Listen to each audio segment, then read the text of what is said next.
What is going on, my dudes? Tystra here, back again with another Genshin Impact video. And if you guys like the content, please make sure to hit that like and subscribe button down below. Don't forget to hit the notification bell. And as always, please comment down below on what you thought about this video. Now today, we're going to take a little bit of a different detour from our normal Genshin Impact discussions. And we're actually going to talk about competition. Now, why would I want to talk about competition when it comes to games? Now, I can tell you this right now that I feel that competition in general is a fun thing.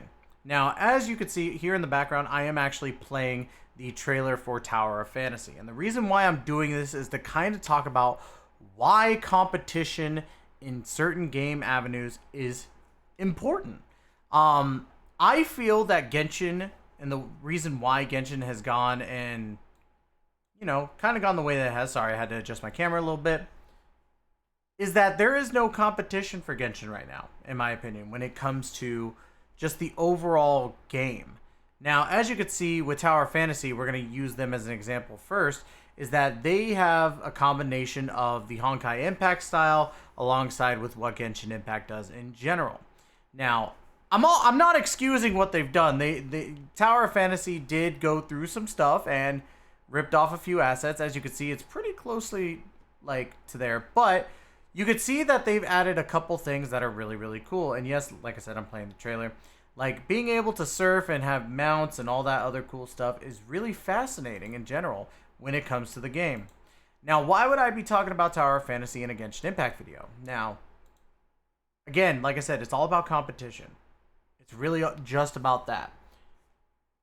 I feel that Genshin Impact is way too complacent. And I'm kind of glad that there's more than one competitor out there that's coming out. So we're also going to talk about, the 7 Deadly Sins origin stuff.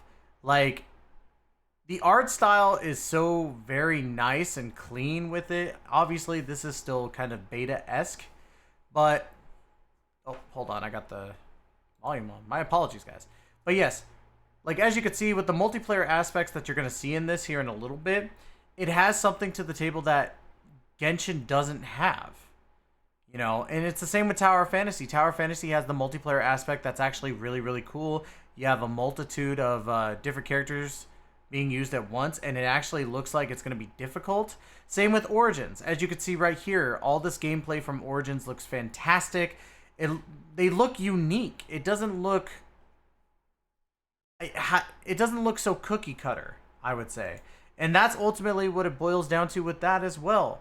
You got to see underwater gameplay with Origins. I think that's really cool. It's going to have its flaws, I can tell you that right now. But at the same time, I think it's really dope that Origins is coming out as well. Not only that, but there is a third competitor out there, and I think that a lot of people kind of forgot about it. It's actually one that I'm pretty excited for because I want to see what happens. Blue Protocol is actually one that I really want to see, and I hope it does really well. On top of that, this had a lot of hype for a little while. A lot of people aren't talking about it though, and I'm still pretty hyped for it from what I've been seeing. It does take obviously a little bit of stuff from Genshin Impact, as you can but it's the genre. I feel the genre itself, and that's what's really cool about Genshin Impact in general, is it's created a genre of games that work together. Now people can argue and say obviously there's Legend of Zelda, Breath of the Wild that made this genre. But I don't think that counts entirely. And that might be a bad take on my part.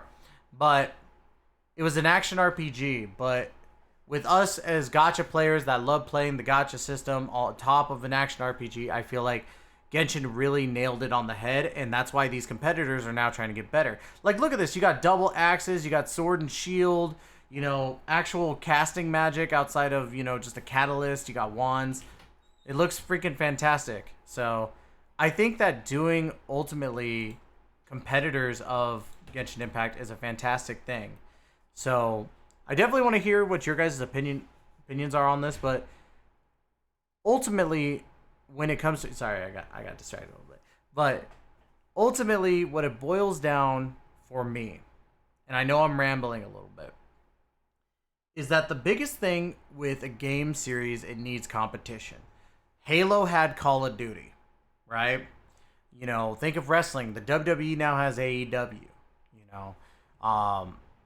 There's plenty of other ones out there, of course, when it comes to that. Like, there's Final Fantasy. Final Fantasy has multitudes of RPGs that fight it for top spot.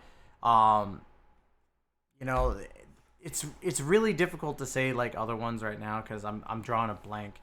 But I feel if you don't have competition, you can't be a better game.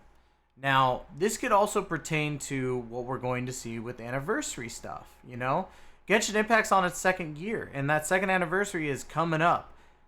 Tower of Fantasy is just right around the corner, and Tower of Fantasy looks like it's going to be a hitter for the most part. There might be some things wrong with it, but, it might be a hitter. And then obviously we got freaking Seven Deadly Sins Origins, which is going to be a hitter right there. It's an anime game in general. So it's going to hit regardless. Like, we already know it's going to hit. And then, of course, we have Blue Protocol, which has been very silent lately, but still has promising things. Like, I feel that they're going to bring stuff to the table that's going to make Genshin better. Because I'm going to say it. I love you, Hoyoverse. I really do. Genshin needs to get better. It needs to get better in general. Like, yes, the characters are fantastic. I love playing new characters. Yes, some of the stories are really, really good, and some of the events are really good. But I feel we've gotten to a point with Genshin Impact where it's complacent, and competition kills complacency. So, as a great wrestler once said, you either adapt or you perish.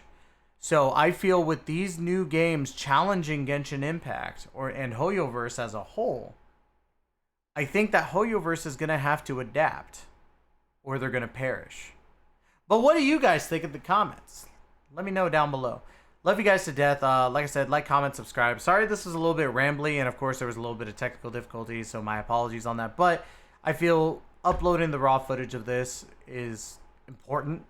Again, sorry for the rambling, but I had to get my points across. Love you guys to death. As always, we will catch you guys in the next video. Take care and be safe.